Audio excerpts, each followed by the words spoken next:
ములుగు జిల్లా తాడ్వాయి మండలం నర్సాపూర్ గ్రామానికి చెందిన చేల సీతారాములు అనే రైతు సిజెంటా మొక్కజొన్న విత్తనాలు వేసి దిగుబడి రాక 20 ఎకరాల పంట నష్టపోయాడు. విత్తనాల ఏజెంట్ మొక్కజొన్న పంట దిగుబడి ఎక్కువ వస్తుంది, పంట ప్రారంభం నుండి కోత వరకు పెట్టుబడి పెట్టి క్వింటాకు 3600కు కొనుగోలు చేస్తామని చెప్పడంతో నమ్మి వేశానన్నాడు రైతు. దిగుబడి రాక పంట నష్టం జరిగితే ఎకరాకు 70,000 ఇస్తానడంతో నమ్మి వేశాడు.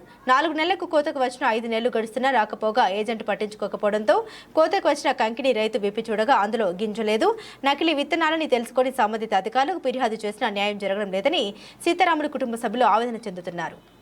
ములుగు జిల్లా తాడ్వాయి మండలం గ్రామం నరసాపురం మా ఇంటికి వచ్చారు. వచ్చి మీకు ఎంత ఉందండి అని అడిగారు. మాకు పోడు భూమి ఒక 20 ఎకరాల దానికి ఉందని చెప్పాము. చెప్పిన తర్వాత మా సీడ్ ఇస్తే మేము 70,000 రూపాయలు ఇస్తాము నష్టపరిహారం పండపోతే. మా సీడ్ వచ్చేసి 4 టన్నుల నుంచి 3 టన్నుల పైన వస్తుంది. కింటకి 3600 ఇస్తాము బొండతోటి. మేము మందులు కొన్ని ఇస్తాము. జల్లి తీయటం మాదే. కొన్ని మందులు ఎకరానికి 2,000 రూపాయలు ఉచితంగా ఇస్తామని చెప్పిండ్రండి. చెప్పిన తర్వాత మాకు 4 నెలలు 5 నెలలు కావస్తుంది మొక్కజొన్న వేసి. ఇప్పుడు ఏందండి మరి ఇరుసుకోండి, మరి మాకు నష్టపరిహారం ఇప్పియండి అంటే మేము మీకు తర్వాత చెబుతామనండి. మందులు ఇచ్చిన కాడ మన దానికి చిట్టి రాసి ఇవ్వలేదు. చిట్టి రాసి ఇవ్వకుండా మరి ఏందండి మాకు మందులు లెక్కలేదు, బిల్లులు లేవు, ఏం లేవు. ఏందని అంటే మేము కొద్దిగా ఆగి బిల్లులు ఇస్తామండి, రేపు ఆగిస్తాం, ఎల్లుండి ఆగిస్తామని 5 నెలలు గడిచిపోయింది. 5 నెలలు గడిచిపోయిన తర్వాత మీరు ఇట్లా చేస్తే మాత్రం బాగోదండి.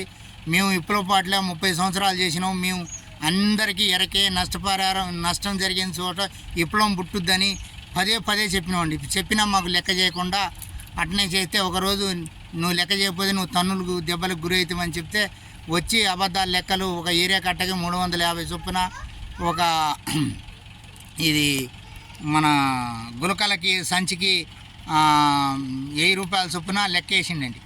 లెక్కేసి ఇట్లా అయ్యింది, నీకు 1,50,000 అయిన మందులు అంటే మాకు ఆ 1,50,000 అయినా పర్వాలేదు, ఆ మందులు పోను, మాకు ఇన్సూరెన్స్ ఎంత వద్దో అంత ఇచ్చేయండి, మీ కంకులు మీరు ఇరుచుకొని పోండి అంటే ఇంతవరకు రావట్లేదు. ఎవరు కూడా దాన్ని ఇరసకపోవట్లేదు, ఫోన్ అయితే ఎత్తట్లేదండి. ఇట్లా ఇబ్బందికరంగా కలెక్టర్ కానీ, మా ఇన్స్పెక్టర్ గారు, మా తాడ్వాయి మండలం మన ఎస్ఐ గారు, శిరసాయ శాఖ అధికారి కానీ ఎవరు కూడా మాకు స్పందించడం లేదండి. మొన్న ట్రీట్మెంట్ ఇచ్చినాం, ఆ ట్రీట్మెంట్ ఇచ్చినా లెక్క లేదు. మళ్ళీ ఒకటి ఏంటంటే ఎస్ఐ గారికి ఇస్తే ఎవరో చనిపోయారు, 2 రోజులు ఆగండి సార్ సీతారాములు గారు అని ఎస్ఐ గారు చెప్పిండు. రవీంద్ర సార్ సిఐ గారు కూడా ఆగండి బాబు మీకు న్యాయం చేకూరుతాను ఆయన చెప్పిండు. మేము విత్తనాలు ఇచ్చిన వాళ్ళ మీద చట్టపరంగా చర్య తీసుకొని మాకు న్యాయం చేకూర్చాలని అన్ని డిపార్ట్మెంట్లకి నమస్కారం ఇచ్చి చేతులెత్తి దండం మొక్కుతుంది. నా పేరు కృష్ణవేణి, మా ఊరు పేరు నర్సాపూరు, మండలం తాడవాయి, ములుగు జిల్లా మాది.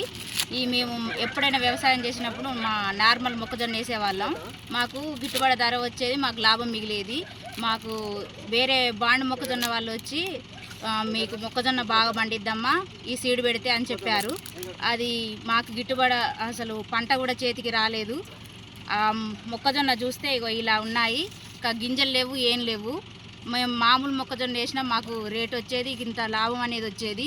ఇంతగానో వ్యవసాయం చేసినా కానీ మాకు ఫలితం అనేది లేదు. వాళ్ళకి ఫోన్ చేస్తే అసలు ఫోన్ లిఫ్ట్ చేయట్లేరు, రావట్లేరు. 4 నెలల పంట అని ఇచ్చారు, ఇంతవరకు ఏవి ఆన్సర్ ఇవ్వట్లేదు వాళ్ళు. మాకు అధికారులైన ఈ నకిలీ విత్తనాలు ఇచ్చారు. అందరూ దయతెలిసి రైతులకి మోసం చేయకుండా మంచి విత్తనాలు ఇచ్చేటట్టు ఈ గవర్నమెంట్ ప్రభుత్వం చూడాలని మనస్ఫూర్తిగా కోరుకుంటున్నాను.